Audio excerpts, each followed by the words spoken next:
Coucou les merveilles, c'est Chloé. Je vous propose un tirage en synchronicité pour la première semaine, cette première semaine de décembre avec les acoufanges. On va voir un petit peu leur message. Donc j'ai tiré 3 cartes.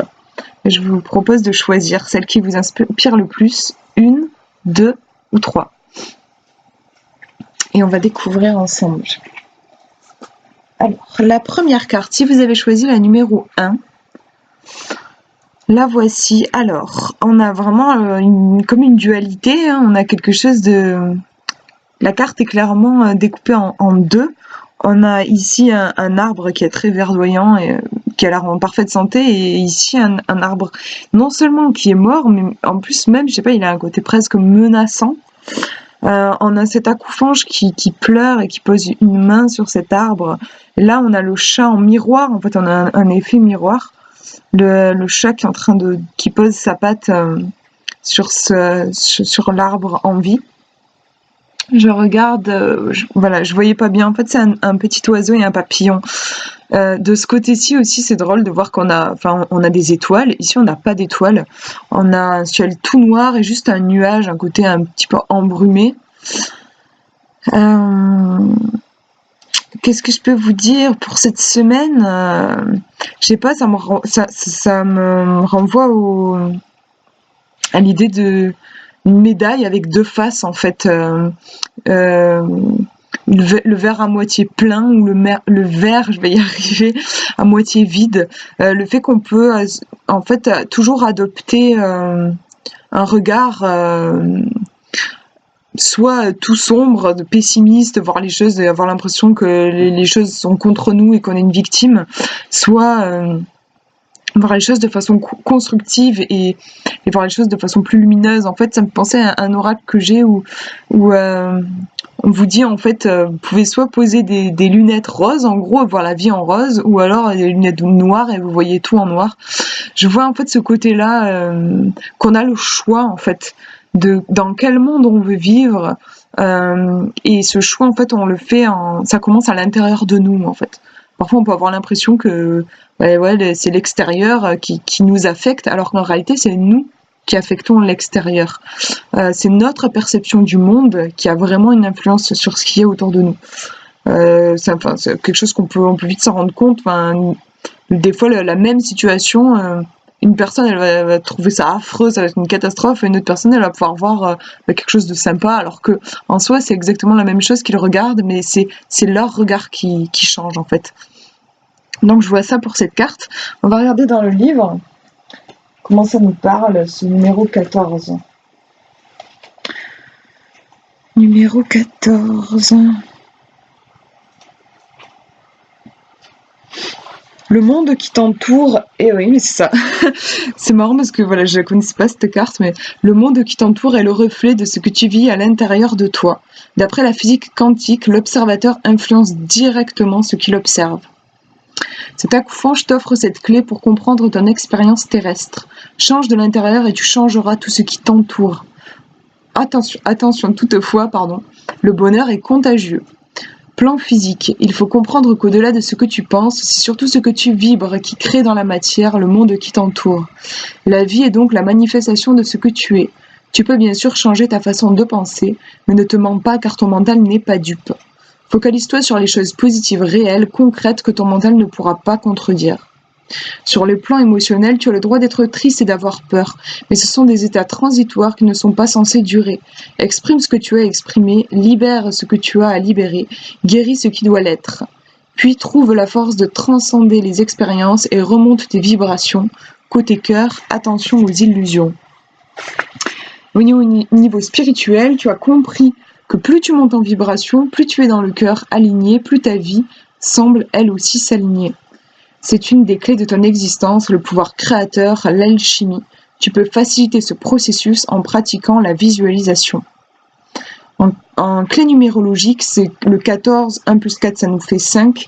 On vous parle d'affirmations positives, d'objectifs, d'aspiration, travail, système, ordre, équilibre, harmonie, détermination. Donc pour cette semaine, faites attention en fait au regard que vous posez sur les choses, parce que ça influence votre réalité tout simplement. Alors, si vous avez choisi le numéro 2, il y a trois accouphanges qui sont comme s'ils tenaient une réunion, en fait. Ils sont... en même temps, c'est marrant, enfin, ils ouvrent pas la bouche, donc ils ont l'air de se comprendre presque en télépathie. Il y a une connexion, je trouve. Chacun a sa place. Il y a quelque chose de... Ils ont l'air épanouis, en paix. En fait, il n'y a pas de... Parfois, dans les groupes, on peut avoir du mal à trouver sa place. Il y en a un qui peut écraser l'autre. Là, ils sont tous au même niveau. J'ai le sentiment qu'ils sont tous... qu'ils ont tous leur place. Pour cette semaine, en conseil, ça peut être... d'être en lien avec les autres, de créer des partenariats, de trouver votre place dans des communautés. Là, je vois un côté force du lien dans cette carte. Je vais regarder ce que nous dit le livre. C'est la 46. Sois solidaire car cela est essentiel. Nous avons tous besoin des autres ici-bas, mais aussi sur chaque plan d'existence. Nous sommes tous liés et infiniment plus lumineux lorsque nous œuvrons ensemble. Cet accouplant, je t'invite à voir l'autre comme un allié d'évolution. Tous les êtres humains sont liés les uns aux autres car en réalité, la séparation n'est qu'une illusion. Sur le plan physique, le travail en équipe est favorisé. Toute collaboration sera bénéfique pour toi, association, partenariat, métier d'aide. Tout cela peut entrer dans ce cadre. N'hésite pas non plus à demander de l'aide à des professionnels ou à des proches. Tu pourrais être étonné des témoignages de solidarité. Je vais y arriver. Sur le plan émotionnel, tu as besoin de te sentir entouré, car au fond, tu es de nature sociable. Tu as beaucoup à apporter à l'autre, que ce soit en amitié ou en amour. Faire partie d'un groupe peut être bénéfique pour toi. Tu peux également faire une rencontre par le biais d'amis ou lors d'un événement, d'une soirée. Et sur le plan spirituel, les autres sont des alliés d'évolution incroyables. Ils sont nos miroirs, ils nous poussent hors des sentiers battus, hors de notre zone de confort, ils nous encouragent, nous réconfortent, nous aiment, tout simplement. Bien que la spiritualité soit en grande partie intérieure, la fraternité et la solidarité nous poussent à élargir notre conscience et à expérimenter l'amour, à aimer l'autre comme la prolongation de nous-mêmes. Clé numérologique, c'est le 1. Ça nous parle de flux d'énergie, libération, objectif de vie, instabilité, rêverie, affirmation de soi, rapport à l'autre. Donc voilà, il y a vraiment quelque chose de très généreux pour vous cette semaine, en conseil, dans le lien, avoir conscience de cette interconnexion, cette interdépendance, côté co-création, qu'on est tous reliés. Une très jolie carte, je trouve, dans son message. Et on va regarder la dernière, si vous avez choisi le numéro 3. Il y a ce petit accouphange qui est en train de faire un câlin à son chat, j'ai l'impression. Ouais, c'est ça. Il a un petit oiseau sur l'aile. Et on a un très beau ciel étoilé avec des branches d'arbres. Il y a quelque chose de très paisible dans cette carte. Je trouve qu'il y a aussi un côté tendre, en fait. Beaucoup de douceur, de tendresse. Ouais, je sais pas, presque un côté un petit peu enfantin, je trouve, de retrouver son cocon, son petit espace. Il y a quelque chose comme ça, je dirais peut-être pour vous cette semaine, je dirais la douceur, traitez-vous avec beaucoup de douceur, des petits gestes de douceur envers vous. On va regarder comment le livre nous parle de cette carte, le 53.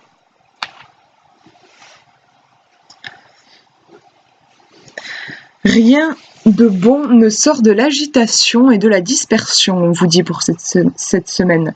Reste dans le silence et le calme, sois serein. Cet accouphange t'invite au calme et à la sérénité.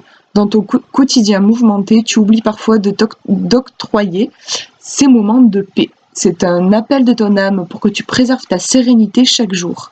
Ouais, c'est vrai qu'il y a beaucoup de paix dans cette carte, je trouve.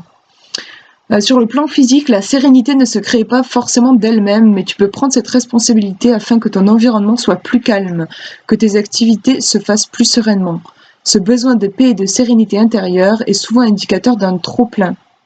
Prends bien soin de toi, ne néglige surtout pas ce signal. Un accord amiable peut être trouvé dans le cadre d'un litige. Sur le plan émotionnel, tu ne supportes pas les conflits, et instaurer la paix et l'harmonie autour de toi est primordial. Ne laisse personne compromettre cet équilibre parfois fragile, car il s'agit d'un besoin fondamental pour ta santé émotionnelle. Un conflit trouvera une issue si tu amènes la paix dans ton cœur. Et sur le plan spirituel, emménage-toi des moments de calme dans la nature, en méditation, peu importe quelle forme cela prend. La sérénité intérieure, l'harmonie avec ce qui nous entoure sont des états naturels que nous devons nous efforcer de retrouver. Lorsque tu es capable d'apporter de la paix et de l'amour en toi, alors les combats finissent par cesser autour de toi. Clé numérologique, 53, 5 plus 3, ça fait 8. On vous parle de respect des lois, de courage, de souplesse, d'adaptation, compromis, changement difficile mais nécessaire, intuition et sérénité. Voilà pour ce tirage de cette semaine. Écoutez, je vous fais de gros bisous, prenez bien soin de vous.